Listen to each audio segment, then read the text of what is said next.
Well, is this the best trail camera I have ever tested? Well, stick around for my full review and you might be surprised.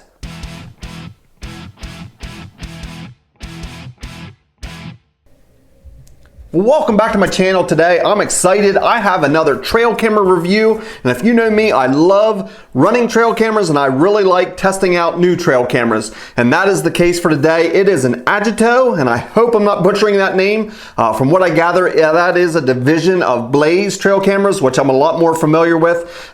This trail camera is brand new for 2020. I'm going to be giving it a review, showing you sample footage. I'm going to be doing an unboxing, and I'm going to show you exactly what to expect from one of these trail cameras. There's going to be lots of information down in the description, so check it out. This is available on Amazon, so check out the link if you are interested in this.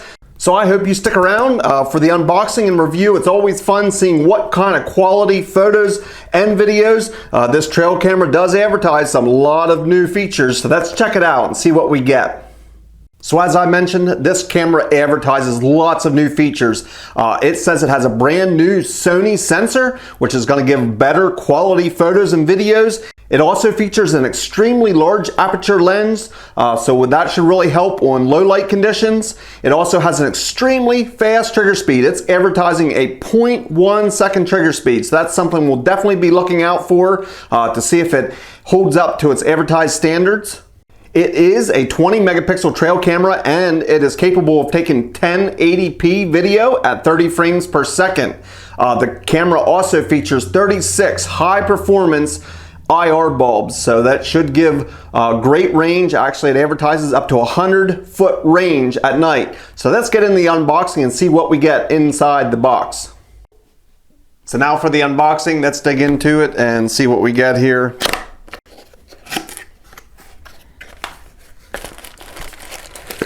First off, we do get the trail camera.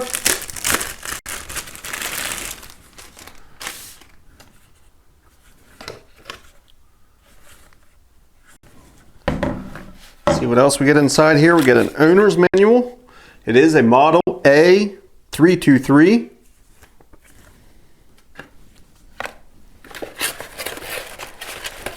We also get a USB cable and a tree strap with a plastic buckle on it. Don't forget, it has plastic coverings on the lens, your sensors, your IR bulbs. Take all that off. So the camera does have a nice camo pattern. It has a place for your straps here. It does have an external power port, and it is 12 volt, not 6 volt. Has a 1/4-20 mount. Has 2 latches here on the side. Inside, it features a large LCD screen. You have a menu here with navigation buttons, and you have a on-off set switch. This camera does take full-size SD cards. Here's your USB port, and of course your external power port, which will line up with this when you shut it. Now comes the fun part. We're going to be taking this trail camera, putting it out into the woods and getting real world sample photos and videos. We're going to be having wild animals walk in front of this. We're going to test that trigger speed to see how good the battery life is, see how good the new Sony sensor is, the big aperture lens. Is that going to perform under low light conditions as advertised? Let's find out. Let's put it out there and see what we get.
Well, I've been showing you sample photos and videos that I've captured with this exact trail camera. Next, I wanted to do an audio test, and that's exactly what this is.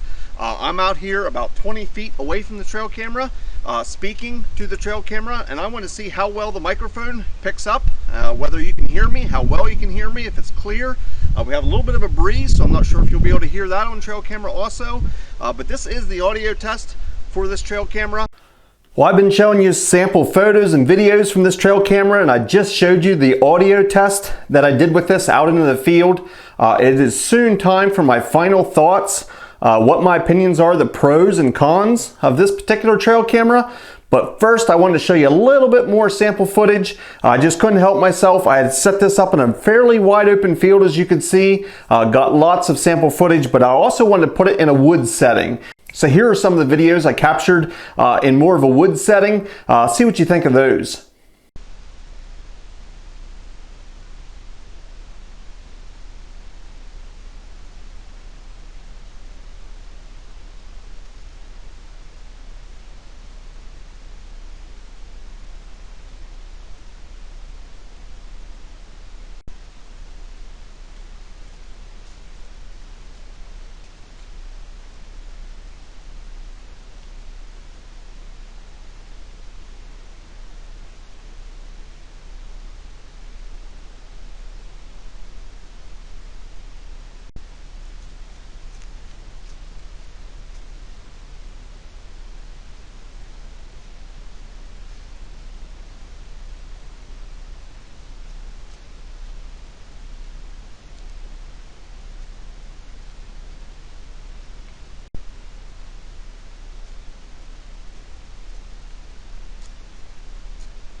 So now it is time for my final thoughts on the trail camera that I can barely pronounce the name, that I've never heard of before, and yet is probably one of the best quality photos and videos that I have ever gotten from a trail camera. Here we go. These are my final thoughts. As you could probably tell already, I love the footage I got from this trail camera. I was so impressed with the daylight and nighttime photos and videos. I couldn't help but find myself smiling when I was checking the footage each time. It is just crystal clear. I mean, it really is. I was so impressed. With all that said, there are a couple cons that I picked apart on this trail camera. I'm going to get to that in a bit, but let's keep going on the positives because there is quite a list of positives. The trigger speed I found was more than adequate, probably very fast, probably what it is advertised as. I would have no reason to believe it wasn't. What impressed me even more than the trigger speed was the trigger distance. This trail camera reached out there. I think advertised specs might be 80, 85 feet for trigger distance. It absolutely did every bit of that. Actually, I did a little bit of an unofficial test. I stepped off some of the distances that you could see in the open field there. I wanted to see back to that edge of the green grass. How far was that? So I stepped that off, and it was between 90 and 100 feet.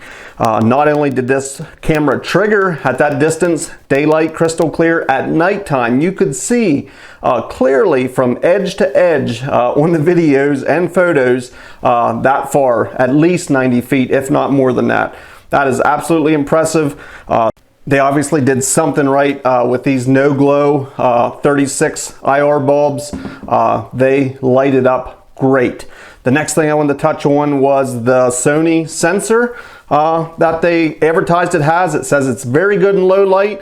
I had several instances that I was able to test it, and here's some footage of that low light right in the morning or right before dark. Usually it switches over to IR. With this camera, it's going to continue to try and take color photos or videos as long as possible.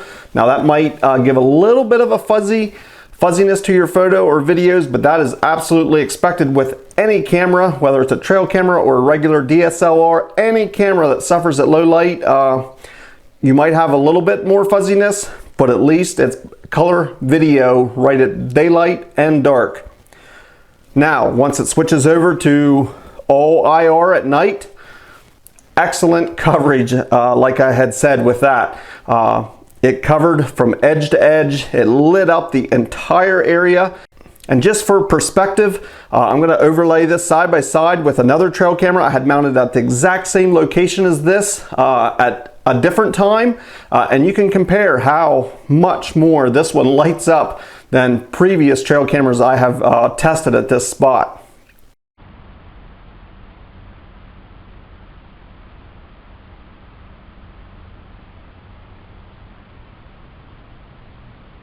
So the list could go on. This large aperture lens, it really does look larger than most other trail cameras I have, and I'm convinced whatever this new technology is that they're using with this lens and Sony sensor inside this trail camera, it really does work. They have a higher compression rating, which sometimes that scares me. It's supposed to allow a lot more data to be fit on your SD card, but usually that can dumb down the video a little bit or make it pixelated. In this instance, I absolutely saw none of that. It really is crystal clear, and I think you agree with seeing those samples. Great photos and videos. Now, on to the couple of cons. There are a couple. I can't say it's the absolute best trail camera. There is nothing wrong. It is absolutely perfect because I did find a couple of faults with it. The first one is very minor and really doesn't affect its functionality whatsoever, but its size. It is a step larger than most old trail cameras that I'm currently using. It seems smaller is better, and most trail camera manufacturers keep getting smaller and smaller. This one just seems to took one step in the opposite direction. It's a little bit bigger. Just for comparison, this is what I would consider standard size now, and relatively speaking, this one definitely has a couple inches more. They actually are making even micro cams now that are a lot smaller. You can see this one's nearly twice the size of that. By no means are these micro trail cameras the standard size now, but I would say something like this definitely is, and this new trail camera is a little bit bigger. Now, with all that said, that doesn't affect its functionality. Obviously, whatever they're doing as far as quality wise, it's working. I just wish it was a little bit more of a compact trail camera.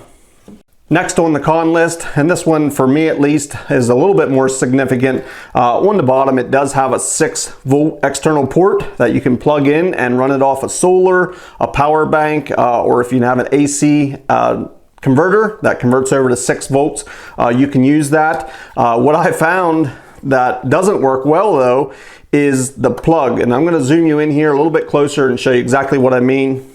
So if this was my simulated plug and that's going to be going down to my battery and solar panel, the plug for the external port is actually inside the lid when you swing it open. The hole is still here down by the battery compartment, but you can have it plugged in and open up the trail camera and turn it on and set up the settings.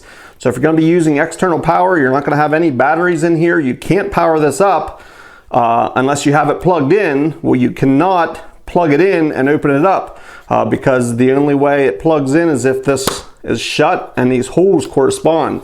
They have to move this plug over onto this side of the case where the battery compartment is. That way it can be plugged in and you can still open this up and set it up. At this point, really it makes it useless. It might as well not have an external plug in my opinion. You gotta have that plug over on this side. So that was definitely a con. You just cannot use that port and open up the trail camera and turn it on for your settings. You would have to unplug it, open it up, plug it in, try and set your settings, unplug it, which when you take the power away, you just hope your settings stay, close it, plug it back in, and then hope it turns on. Yeah, not a good design. So there you go, that is my list of pros and cons, and the pros far outweigh the cons. One other thing I want to quickly touch on is some of the reviews I've been reading on this trail camera, well, maybe 1 or 2 of them complained about the battery life. I have had no issues with battery life. In fact, I've taken over 200 20-second videos and over 200 photos with this trail camera. I'm on the original set of batteries and it's showing full battery life. I'm not sure if the people in the reviews were complaining if they had poor quality batteries or if their camera truly did have poor battery life, but this one absolutely has given me no trouble, and I'm still on the original set of batteries and it says full battery life on the scale. So I can't complain. I think the battery life is great.